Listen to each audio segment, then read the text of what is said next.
Have you been accused of being an enabler? Maybe a friend, a family member, a therapist. Maybe you've even accused yourself of being an enabler. You've read the articles. You've heard the advice. Stop making excuses for them. Stop cleaning up their messes. Stop softening the consequences. And now you feel guilty on top of everything else you've been feeling. Today, I want to challenge that whole framework, because what most people call enabling, I call surviving. The word enabling gets thrown around way too much in the addiction circles.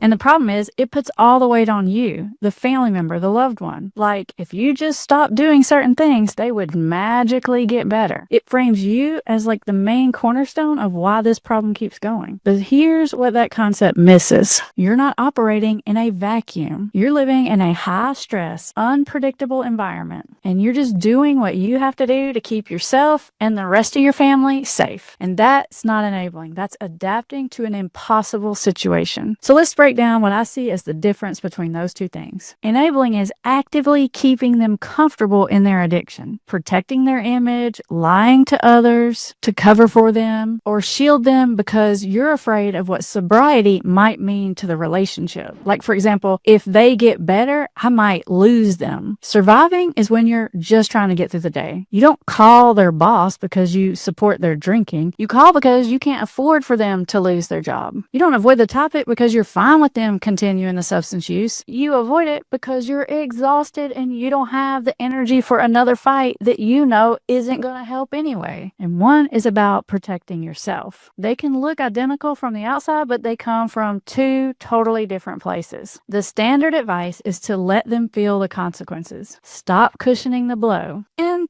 sometimes that's the right move, but nobody talks about what that cost you. If they lose their job, you might lose an income. If they get arrested, you're dealing with the fallout. You're picking up the pieces for the whole family. You're not avoiding the consequences for them. You're avoiding the consequences for yourself and possibly even kids if they're involved. That's not weakness. That's just math. Hear me clearly here. You are not the reason why they drink or use or gamble or whatever that addictive behavior is. Your behavior, whatever you've done to cope, is not what's keeping them stuck. They're stuck because of their relationship with their addiction, not because you called in sick for them one time or you put gas in their car last week. Could changes on your part shift the dynamic? Yeah, and we'll talk about that. But that's very different than saying you're causing the problem or you're making it worse. You're doing your very best in a situation that you didn't sign up for. Before I go into what actually works, if this information is clicking for you and you realize you need a different approach than the standard advice everyone gives, take just a second and hit subscribe. I put out videos on this channel every single week with real strategies, not guilt trips. You don't have to figure this out alone. Okay, so let's get back to what do you do? What actually works? Now, saying it's not your fault and that you're not really enabling, you're just surviving, I don't really mean that there's nothing that needs to change. But what I am saying is those changes aren't about punishing them or withdrawing support to force them to face a crisis. It's about getting strategic.